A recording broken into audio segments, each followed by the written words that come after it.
Hi, welcome to Board with Life News for February 10th. Today I'm going to talk about Dominion Empires, King of New York Power-Up, Spyfall 2, the Great Chariot Race, and the Kickstarter for Teenage Mutant Ninja Turtles, Shadows of the Past. Let's get to it.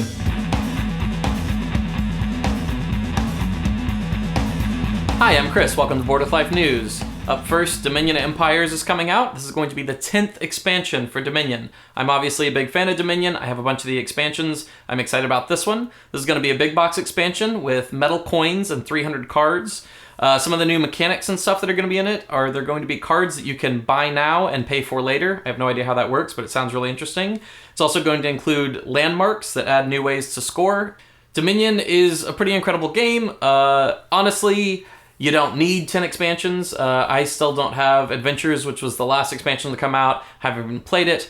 But they do add interesting new things. I really like Dark Ages. It kind of added a fresh take on the game. So I wouldn't be surprised if I dig into this just because I like seeing kind of how far you can explore with that set of simple mechanics. King of New York is getting an expansion, Power Up. This is coming out second quarter from Yellow.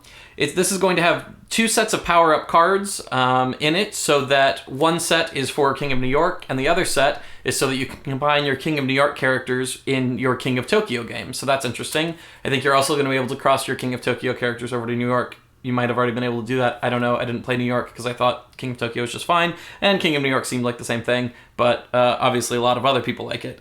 So that's cool that you'll be able to mix and match characters. It also includes a new Challenger Sharky that is a big shark thing, so that's exciting if you like kind of the fun, goofy fun that is King of New York. Spyfall 2 is going to be coming out in Russia in 2016, but it won't be coming out in America or elsewhere until 2017, which is a little bit frustrating, and it was a little bit frustrating when Spyfall first came out that it took so long to get over to the States, because it really is just cards, so it doesn't make a ton of sense why it's taking them so long to kind of import it, especially because it was so popular in the States, but oh well. Spyfall 2 will include more locations. It's going to include a way to play with two spies, which I don't know if that will be the same rules or will have different rules, but that'll be interesting. And it'll also play up to 12, which is very exciting because this is a great party game, so expanding it makes it even better, theoretically. I don't know. We haven't seen yet. Matt Leacock posted information on his website about the Great Chariot Race, which is coming out from Pegasus Spiel. This is going to be an Essen Spiel release in 2016, so in October. There's not a ton of information about this game yet, but you're obviously going to be racing chariots in ancient Rome.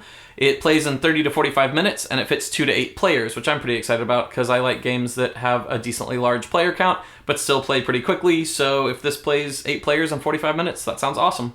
So the Kickstarter for this week is for Teenage Mutant Ninja Turtles, Shadows of the Past. If you're a diehard fan and have been watching this show since the beginning, you'll remember way back in September of 2013, the very first question I ever answered on the news was what property I wanted to see made into a game that hadn't already been made into a game. And I said Teenage Mutant Ninja Turtles, even though it had already been made into some bad games. And I wanted to see a dungeon crawler set in the sewers as a Teenage Mutant Ninja Turtles game. Well, that seems to be just about exactly what this game is, so that's very, very exciting to me. This is going to have miniatures, and you can buy, and they're the current like IDW design miniatures, but you can pay extra and get old school Teenage Mutant Ninja Turtle designed miniatures, so that's exciting. One of the best parts of this is it's designed by Kevin Wilson, who famously designed a bunch of games, including Descent 2nd Edition, so obviously he knows how to design a good dungeon crawler, because that's kind of the dungeon crawler. So it looks like it's got a good pedigree. It looks like they're doing right by it and actually like not just cashing in on an IP. They're actually making a good game out of it. So that's all very exciting. It is a little bit pricey right now on Kickstarter. You can buy it for $90, and then there's a deluxe edition that costs more than that. But if that interests you, go back that. That's the news for this week. Thanks so much for tuning in. Make sure to like us, subscribe, follow us, all that stuff. Twitter, Facebook, all that good stuff.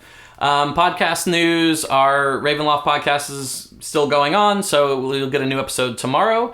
If you notice, Monday this week, Donald released kind of a special thing that he's doing on the podcast called D&D and Q&A, where he is going to be interviewing different dungeon masters about their dungeon mastering styles and tips for new dungeon masters, stuff like that. So if that's something that interests you, make sure you go tune into that. I said I was not going to do the questions anymore, but I guess I was wrong, and a lot of people like the questions, so I'll keep doing the questions, because why not, right? So This week's question comes from @GameritisGuy via Twitter, and they ask, what game do you still own and have not played? I actually own quite a few games that I haven't ever played, which is a thing I used to do way more often. I would buy games that I hadn't played way more often because I was often the person in the group introducing people to the games, so obviously I needed to buy them in order to play them and give them to the group.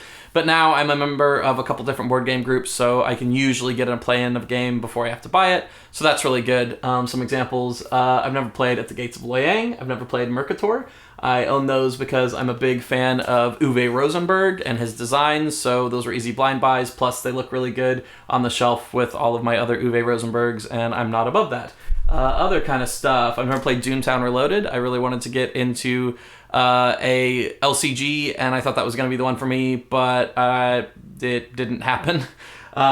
So yeah, Tricarion is a game. It happens a lot with Kickstarters, because by the time I've backed the game, when I get it like 6 months later, the excitement has already worn off, so that it's not like I'm super excited about learning it and getting it to the table. And then occasionally I'll find games at like used prices or on super sale, and I'll kind of buy them blind buy based off other people's recommendations. But yeah, I don't do it much anymore, but a lot of those have sat on the shelf, and then the longer I go without playing them, the less chance I have that I'm ever going to play them, because it's been a year or two or whatever.